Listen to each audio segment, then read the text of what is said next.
Welcome back to Crafting a Meaningful Life. You're not going to believe this because I've never said this before, but every single time I start my podcast, I say the same thing. I'm so excited to be here because I am. Every single time as I've prepared for this, I've thought of something that I have worked through in my brain and I want to share with you. Or I have this absolutely fabulous, amazing friend that I want to bring on the podcast with me. Or maybe it's somebody that I've never met before and they've reached out to me and they want to be on my podcast. And I'm like, I'm so excited to meet them. They sound like a really cool person. So, and today it's the middle one. I am sharing with you one of my best friends. And we haven't known each other that long, but we're best friends because we instantly connected on a soul level. So I'd like to welcome to my podcast, Krista Andersen. Welcome, Krista. Thank you, Mary. And you're right. I think the connection was so immediate. In fact, the first time I saw you before we even spoke, my heart said, I need to know her. Well, and when you walked up to me, I was like, I love this woman. We were just instantly connected. I think there are those kind of connections on this planet that you've known before. And that because it was a soul level connection. Yeah. Yeah. Instant. Yeah. I so was grateful. at a women's retreat. Well, it wasn't really a retreat. It was more like just an event, a kind of a women's gathering on Saturday. And her topic was about self-care. So I thought a lot about you. And at one point during the event, she had us close our eyes, and then she played music that we were supposed to start to move to. And then she asked us to stand up. And then she said, if you need to open your eyes for a moment to move to a place where you can move in your own mindful movement. I did. I moved over to the edge, kind of on the aisleway, and just was doing my thing. And then I noticed that the person that I'd been sitting next to had gravitated over there as well. And I just had my eyes closed. I was doing my thing. I was just, music moves me. And so when we were done, we went back to our seats and sat down. And right off the bat, Kate said, does anyone have anything they want to share? Her hand shot up. And I'm like, oh, hi. I mean, I had paid for her way. So I know this person, like I don't know her. But we're not close friends yet. And her hand shot up in the air. And Kate said, yes, what is it? And she said, I just want to share about the value of being next to someone who understands and is in their own vibe. Because whereas I was very self-conscious about moving, the moment I followed Mary over there and we were in our own space, I just got into her vibe. And that's how it is with you and me. When we stood next to each other, when we are walking, when we are doing things, we are next to each other and we are more of ourselves because we're in that vibe. It's increased now. Yeah. I agree. And one thing I find remarkable in time I've spent with you is there can be long moments of silence that are comfortable and easy, and no need to fill a silence because we can just be, because we can see each other and we accept each other just as we are, and that means we can sit in silence. The first time we actually did something together, we went on just a long walk and up by the bunnies, which we'll talk about later. And we went for this long walk. And when you're doing that with a brand new person, there was not this need for me to say, okay, well, how many kids do you have? And do you live here locally? Where are you from? There wasn't any of that. No, we got it right into the real things, the things that matter. The things that aren't the labels that describe us, but the things that really matter, the who are we's at a very deep level. So when you do speak about yourself, I want you to explain a little bit about your qualifications, about your master's, about your doctorate, about all the things that are there with you, because it's really more than I can remember in my brain. You're so phenomenal. Okay. But these are the three things I know about you. For the longest time, you had a mediation practice where you helped people, obviously in a divorce or in a business split or something, to reconcile and what an important Right. tool that is. Or we can talk about your breast cancer and that journey Mm, and what you learned yeah. through that. Or Yeah. we can talk about we finished your doctorate in, which is that, one of the pieces that is that value of women's self-care and how we do that. And that it's not just a when I get to anymore. It's I am committed to this.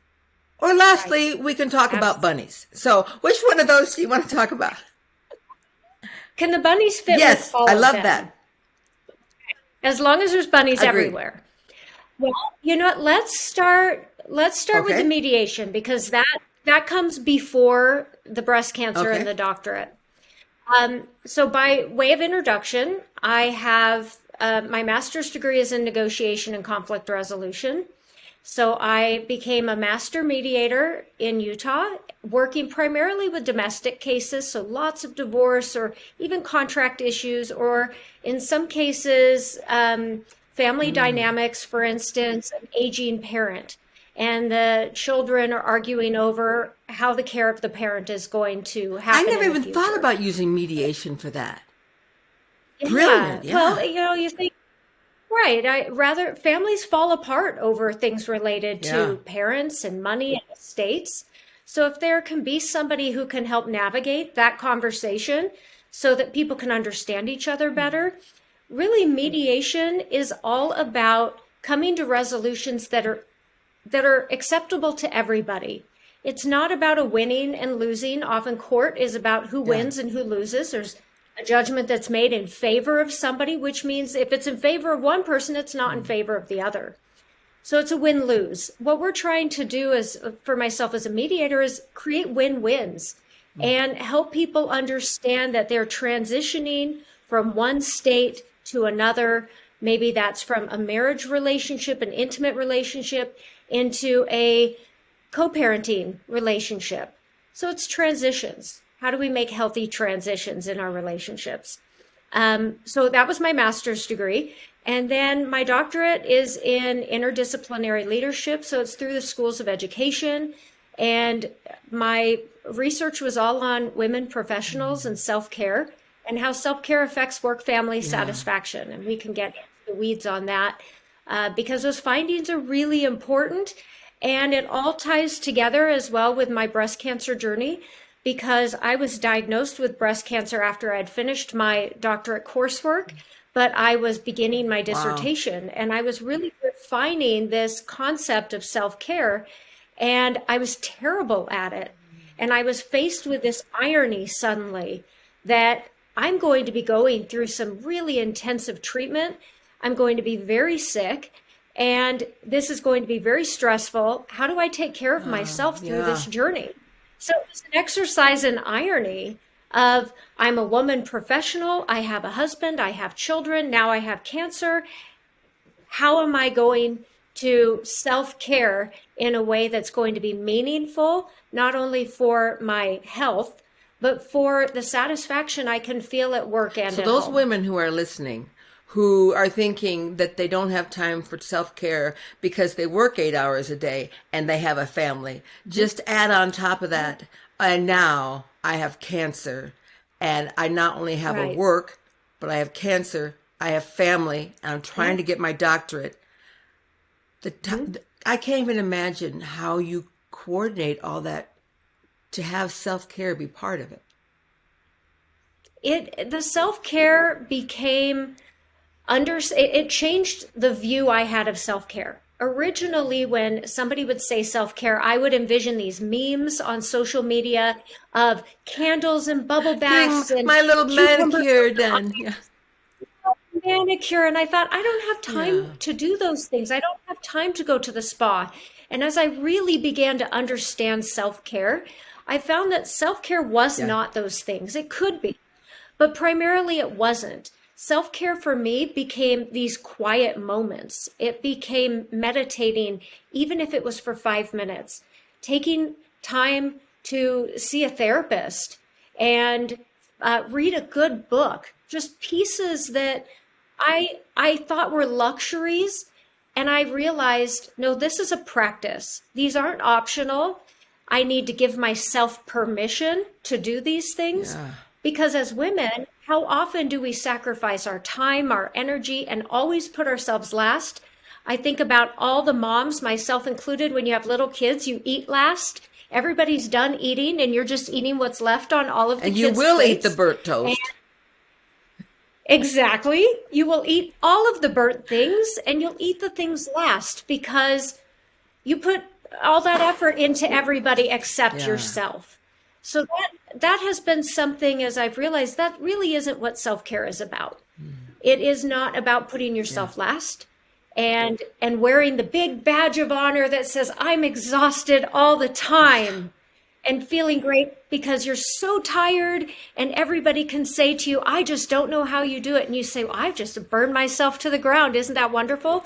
But no. I think you and I both have known what that is like to wear that badge and Yes. actually Yes. be proud of the badge and point to the Oh, badge and say, yeah. did you see my badge? Did you know I only got 3 hours of sleep last night? Did you know? I mean, like, and we wouldn't say Yeah. it Do with you that know? happy face, but we would say it with that, yeah, I'm pretty tired today. I only got 3 hours of sleep last night. It was the seventh day in a row, Yeah. yeah. Yeah. And it somehow can be validating then for somebody to say, wow, I don't know Yeah. how you do it. And now I wish somebody would have said, how can I support you in changing that? Wow, what a significant something. What- yeah. If a friend were to say you to that, you'd have to first might like, what are you talking about? But then when you really felt Yeah. into it, what a gift. Really, really, truly, what a gift to be able to say to somebody or have somebody say it to you. Do you want to take turns watching each other's kids so we can have an hour-long break? Even if it's to go for a walk. I know that you don't have anybody to help with your kids during the day. I don't have anybody. I need a little break. We don't need to even go on a walk Yeah. together, but I'll come over and take your kids. You get out for an hour and then we'll switch. Yeah. That type of simple practice is transformative. And there is a lot of research, and I love research. So much research. I love when things are That's why you're a evidence-based. doctor. You have a doctorate because Yes. And walking is evidence-based, that it reduces your risk of Alzheimer's, stroke, depression, cancer. It helps maintain your weight. It elevates your mood.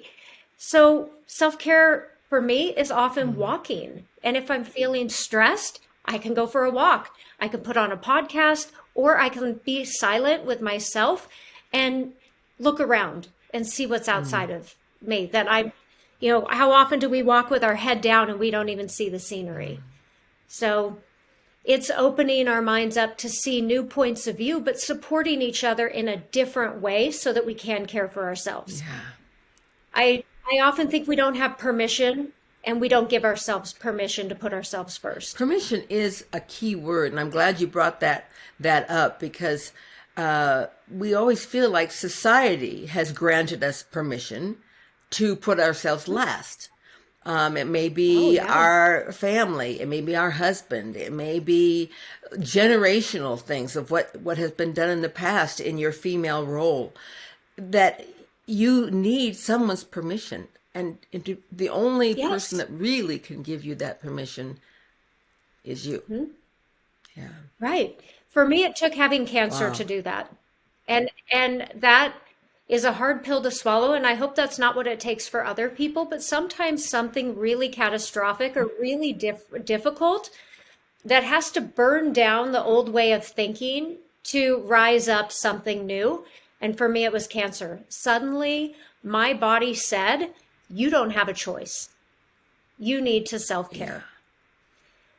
And I will continue that practice then for the rest of my life because I've now recognized that I'm a better friend, mother, sister, wife, worker, colleague if I Do self-care. you think, Krista, that you can change the trajectory of your life pre-cancer if Yes. you had been caring for yourself in that way pre-cancer, Right.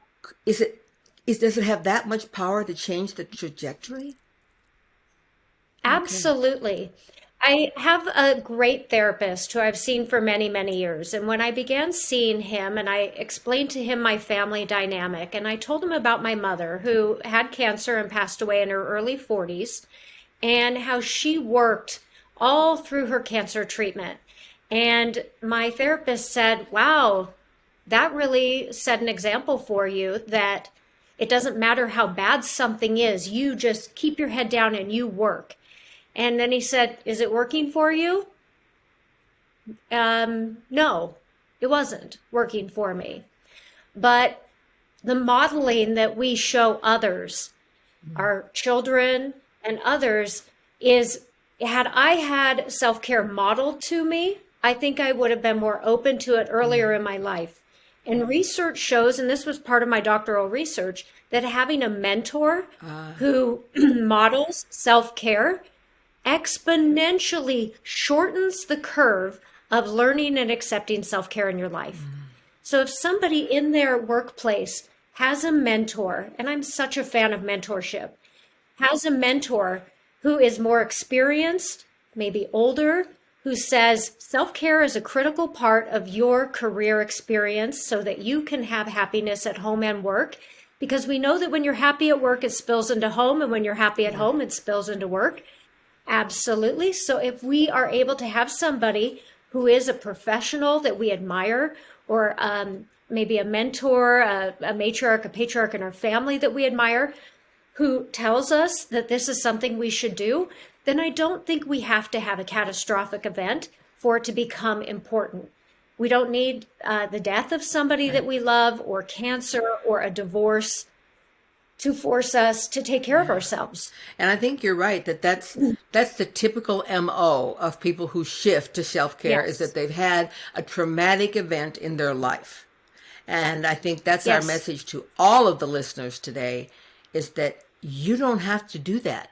I think you can, I always tell myself this, I can learn by the little pinpricks that say, oh, go that way, or look over here. I like that. Do you know what I mean? And if you don't listen, you get a 2x4. And if you don't listen when you get the 2x4, you get a freight train. Right.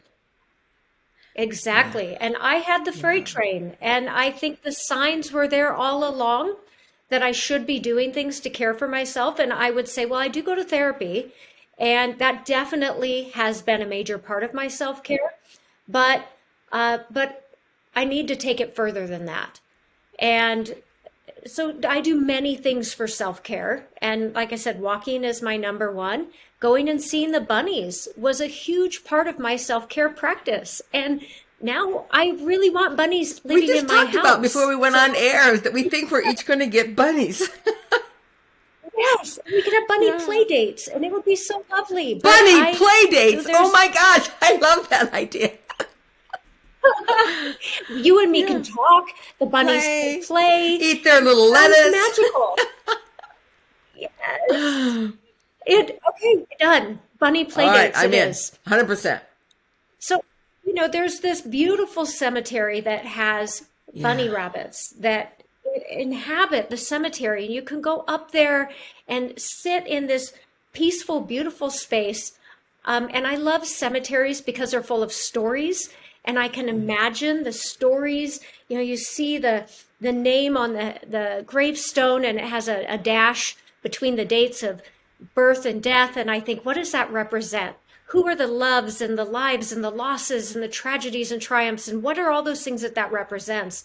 And I can go up there and I can imagine, and I can think about my life, and what do I want that dash to represent in my life? So that first time when we decided to go for a walk, and you said, I want to meet at the cemetery that overlooks the valley. And I was like, okay. I mean, she likes to walk in cemeteries. I mean, I know she's a soul-led woman. Let's go for that. And then you said, and we'll get to pet the bunnies. And I'm like, does she bring them in a cage in her car? What? I don't understand. And that moment when... But now you go to the cemetery. Now you do it too. In fact, the other day, I took my grandson and John up there, and we were feeding the bunnies, and Krista showed up. Yes. Yeah, it was Yes. beautiful. Because there's something, we're connecting Yeah. with nature. Again, a part of self-care, and we're connected to everything anyway. So if we can go up and we can be somewhere where we can feel connected to nature, and I can sit with a bunny and feed it, and we gaze at each Yeah. other, and I feel like we're connected, it is so rejuvenating for me to have that Yeah. experience. And maybe everybody can find their cemetery, their bunny place, their whatever it is, by the water, by the mountains, by a stream, laying on the lawn, but somewhere that you can connect. And I imagine when I sit on the ground at the cemetery, I imagine all the hard things, all the negative things are just absorbed by the Yes. earth and recycled and flowing back into me as a renewed, beautiful, energetic healing And I power. know that happens to you because I was there.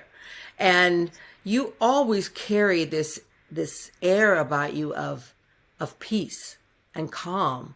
And I thought before going to the cemetery, I love that energy that she has that is so powerful yet so calm and Mm-hmm. peaceful. And when I went to the bunnies with you, I realized she creates this. It wasn't given to her. She didn't scream and demand it. You created it for yourself. And it's cultivated. And I see that in you in that same first cemetery experience. And this is another reason I love the cemetery is we get to see the humanity of real life, and we get to connect on this deep level. And as we walked, we passed several times a Yes. woman and a little boy at a graveside. And as we walked by a little bit later, the little boy had locked the mother out of the car. And you felt compelled to stop and embrace this woman, and they were visiting her husband's Yeah. grave with the little boy who was so sad and having a hard day. And so they came to see dad, and you embraced this stranger, and she cried in your arms. And I stood in wonder of that because as humans, whether women or men or whatever one identifies themselves as, isn't it beautiful that we can do that if we choose to?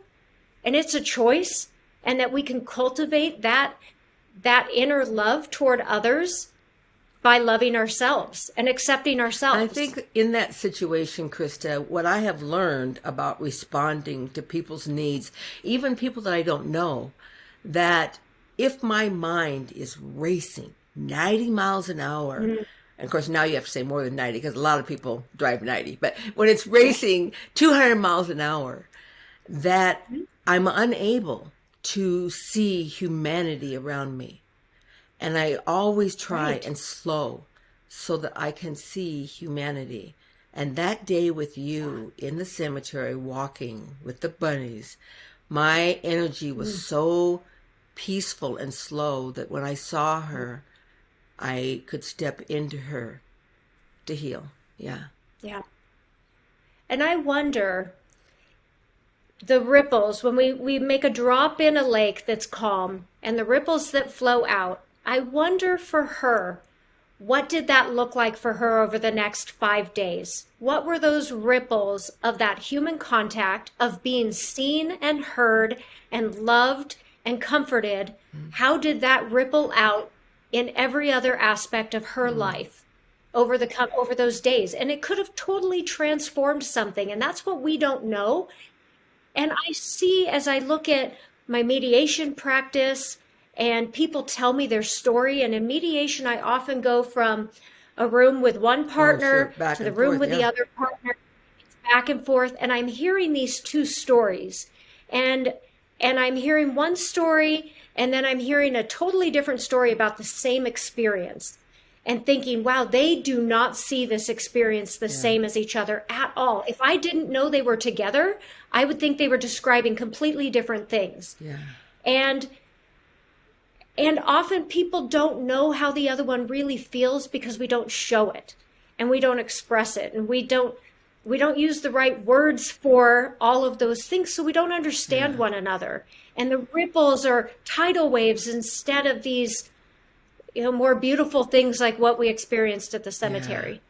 I, having gone through divorce and having gone through mediation and having the Hmm. mediation fail, I Yes. know exactly what you're talking about. Yeah. Yeah.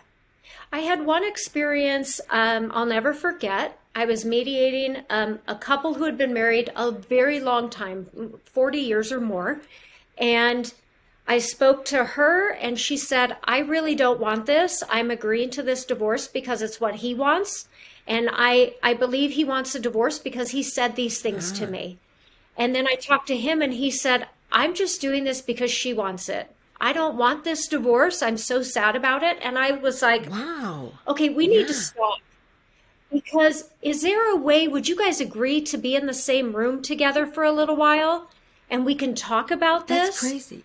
So we get this, it is, but they both had this belief that the other one wanted it and they were willing to terminate this relationship because they loved each other so much they were willing to do what the other one wanted, which was the hardest thing for them.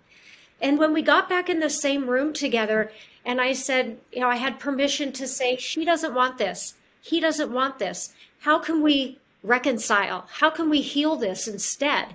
And they left without a divorce. They left with appointments to see a Wow. counselor and to try to repair this relationship. I think our lives very much mirror that experience because we make up stories in our head, much like our badge of honor of exhaustion and motherhood, that that is honorable and that that's what people want to see in us. And that's when they think we're good, instead of maybe what I really need is to be my true, authentic self, say the things that are in my heart, and love myself so I can love this other person or others around me. I even can't tell you how that just strikes me in my heart. That I see that over and over in relationships. I see it Yeah. over and over in my life. Fortunately, I'm far enough along in the journey that I can now Yeah. see it and recognize it when it happens. But that doesn't always keep it from happening. You might Mm-mm. be I'm very wise in recognizing that, but I have to consciously choose to step into Yes. something different. Um, Yes. yeah, When I was doing cancer treatment, I was very triggered by the idea of chemotherapy because I had memories as, being 10, 11, 12 years old and my mother going through chemotherapy and seeing what that looked like and how horrific that was. And then when I was told that the chemotherapy I would need were those same drugs, I initially said, I'm not doing it. I'm just not doing it. And then, as I researched and understood to save my life, these are things I needed to do. I I embarked on the chemotherapy journey with this desire to understand the other people who were in the room. And I did chemotherapy during COVID. So you couldn't have other people with you, could not have a support person sit with you. So you're in a large room with partitions between the chairs and the IV poles. And at the beginning of chemotherapy, at least in my type, they give you a shot of Benadryl to prevent an allergic reaction to the chemotherapy. And most people get super sleepy. It'd make me sleepy for 5 minutes and then I would be wired. So I would walk around the chemotherapy unit and I would look for anybody else awake and pull up a chair and we would talk. And I began to understand that what I saw with my eyes was a cancer patient. What I saw with my heart was a parent, a friend, a spouse, yeah, a grandparent, somebody who had all this life experience that I could learn from and that we could share. But my eyes in front of me, and often, and I saw this, and you get that judgment as a cancer patient where you're gray and bald, and people immediately have this, that's a cancer patient, but you're so much more than that. And is it possible to take that same mindset and look at anybody that we see and say, they are so much more than what I see, so much deeper than what I see. And their story is so much greater than maybe I could ever imagine. And that goes for strangers and all the way to your intimate relationships. yeah. It makes me think so much, Krista. I think I spoke with you about this when we were walking that day about my mission and my vision of oneness for Yeah. myself and really the world. And that Mhm. first day after I had this incredible vision of what I was going to spend the rest of my life doing, I had a situation, I think I even shared this with you, where I was on a dance floor the next night, and that woman walked down the dance floor who was quite large, and her skirt was like so short. I thought, if she moves, we're going to see her woo woo.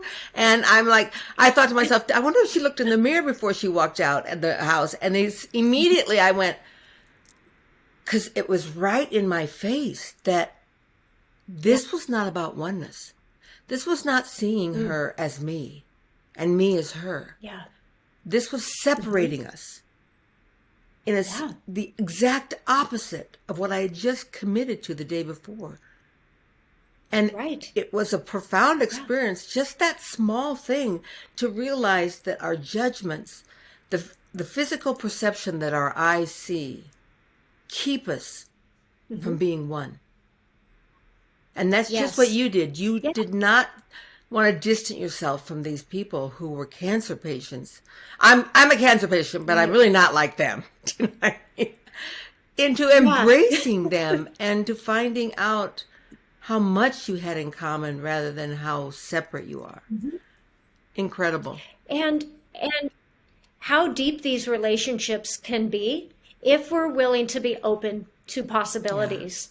And if we're willing to see beyond what our natural eyes see. And I see the same, or I believe the same thing about race, culture, gender, identity. All of those things fall into that category. We're so quick to make a judgment.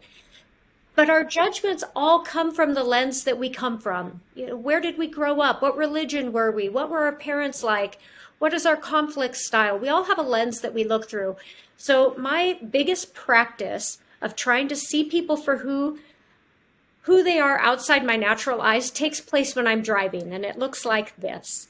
If I'm driving and somebody cuts me off, or I see somebody driving really slow and I'm behind them, and I'm thinking, gosh, what is going on with this person? Go faster. What is happening? I then try to tell myself a story that would give me empathy for why they are driving fast or erratic, or why they're cutting me off. And I'll think, okay, that person is driving slow because maybe they're caught up in the emotion of some really bad news that they just heard. And so they are driving slow because their head that's where their mind is right now. And they're very sad. Or maybe that person is driving exceptionally fast because there's an emergency and they're trying to get there quickly. That is the exact idea of oneness and empathy. Yeah. It just spawns empathy instead of being angry or irritated by it. Recognizing, I don't know what that person is going through. I'm sure there are a million times I've been driving slow when I'm preoccupied and I don't even know it. A million times I've probably cut too close to somebody and I didn't even realize I did it. But they maybe have a feeling or a belief about me in that moment that's not true.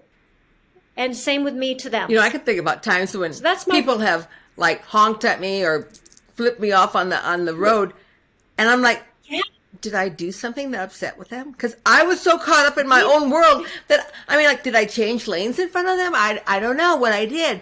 And so we are sometimes so caught up in ourselves that we don't see the other person all the time. Yeah. You just said something really important. You just demonstrated self-awareness. You just demonstrated that when somebody cut you off or flipped you off or honked their horn, that you immediately went to, I wonder what happened that caused that person to have that feeling, instead of, what a jerk, I can't believe they did that, and flip them off back. So the practice, that says a lot about you, Mary, because it shows that you are reflective and that you're self-aware. And part of self-care to me and relationships in this mediation practice I have is all about self-awareness and inviting people to be self-aware. Because when we are self-aware, we can be aware of others too. And we can be emotionally mature enough to see our role in any conflict or any problem that may occur. So we don't become blamers, we become reflective. What is my role in what happens in my life? It's that being accountable rather than a victim. You rather than saying, "Oh, what's wrong with them? Why? Poor me." And rather than to shift Mm-hmm. and say, I don't think people are innately bad or people are innately out Right. to get me. And so when Yes, someone's I doing agree. that, I'm like, what was I completely unaware of, and brings Right. me back to And center. it may be Yeah, nothing. It may be nothing. You may have done nothing wrong. It may be that person had a bad day, and maybe there's some empathy for that. But I think it comes down to we often just don't know what's going on in the lives of other people. And we have an opportunity to be one and to be humane and to connect through our humanity, particularly in a world that it's very easy to be disconnected through humanity. It's easy to leave an yeah. anonymous message on somebody's post that can be hurtful, and it's easy to hide behind a screen. And I don't want to hide behind Amen. screens. I want to be one, and that's I was so thankful when we met and we had that connection Immediately. that we were able to connect in Yeah, person, and that tactile ability to hug each other and look yeah. into each other's eyes. It was an amazing experience with the bunnies and the cemetery. And it's kind of that combination Let's that talk I about never would have. bunnies, But I want to tell you something about the bunnies. This is crazy. please. Um, Okay. so my animal that I've always related to was the lion. I'm a Leo. Mm. I that when I would read anything in the, you see a little horoscope and you read it about, a Leo. Oh yeah, that's me, and that's what happened to me today, and that's how I handled it, and that was always my mindset. And so I was in meditation the other day, and you're not going to believe what hopped in front of me. Not a lion. A lion was nowhere to be found, but there was a little brown bunny, and just sitting Oh, there looking at me. I'm like, yeah. why are you here? And what what did you come to teach me? And Yeah. just then its ears came up like this. And I'm like, are you listening? Shh. Mm-hmm. I see. I see. And do you have anything to say? No, because bunnies don't have a voice. They sit and listen. I'm like, my Yeah. entire life I have been the lion, showing my presence, putting my mane out, roaring my roar, stepping in, taking the power position in any room. And now it's time for me to see my bunny, to listen more, Oh, to be quiet more, yeah. to speak less and listen more, and to be available for people to calm them and to pet them and to know that someone's warm next to them. Since Mm-hmm. I met those bunnies, Krista, that you introduced me to, my life has transitioned. Not that I still don't have moments of Leo, but I'm much more a bunny. Yeah, I think I am Yeah. too. I fell in love with the bunnies. They were unexpected. I had no idea they were going to be there for I don't know how long. I think my whole life I have loved going to cemeteries and wandering. But when I discovered that cemetery and there were bunnies, and I thought maybe one will come near me, and I sat down, and a few of them came out and came close, and I thought this just changed my life. Those simple little acts of those bunnies. But when you give the metaphor of the bunny listening and watching and being observant and being warm and kind and soft, Yeah. there's so much more power, I believe, in that than a loud roar. Absolutely. Absolutely. Because we all want to be seen and heard, and there is power in active listening. And every mediation I think I have had, roots of the conflict go back to somebody not feeling heard, people not listening, and somebody feeling like they're unimportant because their partner doesn't hear them or see them. We could all be Yeah. bunnies. We could all take that Yeah. opportunity. Oh, I just love And that. from what I hear, they can be house trained. Yeah. So just before we started this podcast, we were on with my producer, Drew, and he was telling us how he had a bunny. And it was just like it would litter train itself on a litter box, and it would jump and come over to him. When he came home, I'm like, I want to have a bunny. Krista and I are shopping this afternoon for bunnies. Bunny play dates. Bunny play I love dates. that idea. Going on bunny play dates. Me too. We don't have children the Me same age, but too. we could certainly have bunnies the same age. Yes, we can. Yes, we can. Your grandchildren, my children will absolutely adore them. All right. They will adore Krista, them. as our time is short now and we're about ready to end, I would like you to think Yes. today, what is the one thing?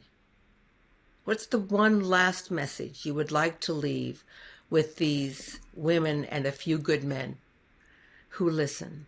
Sure. What's the last thing Yes. to share? It is cliche because there are lots of these phrases out there, but that if your cup is empty, it's impossible to fill anybody else's.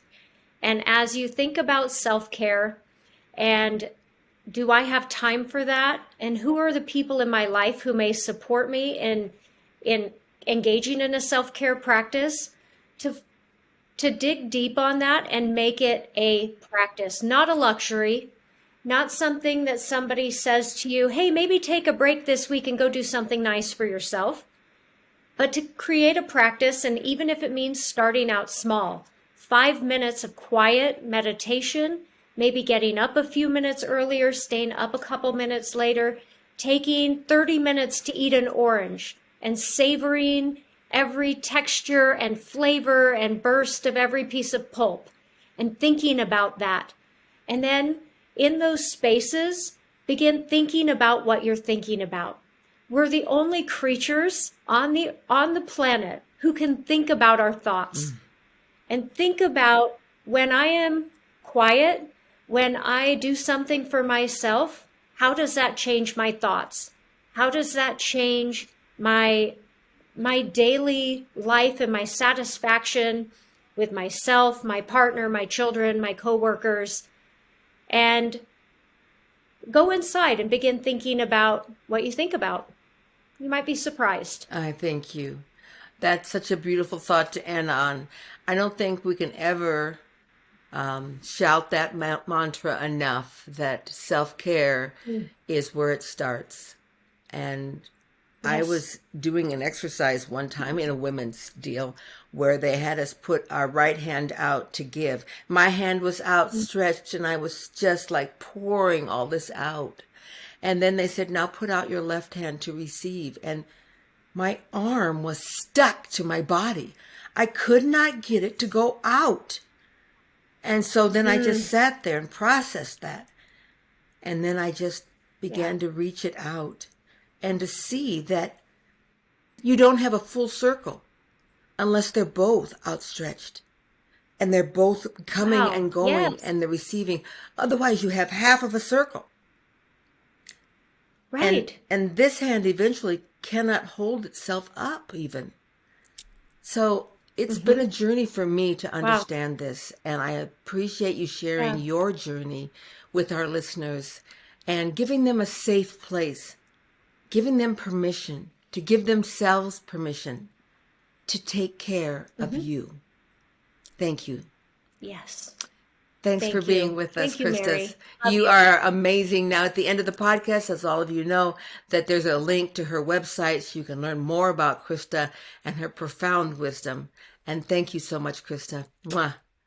And namaste. Listen to the full podcast today and subscribe on iTunes, Stitcher, Google Play, and more. Crafting a Meaningful Life with Mary Crafts.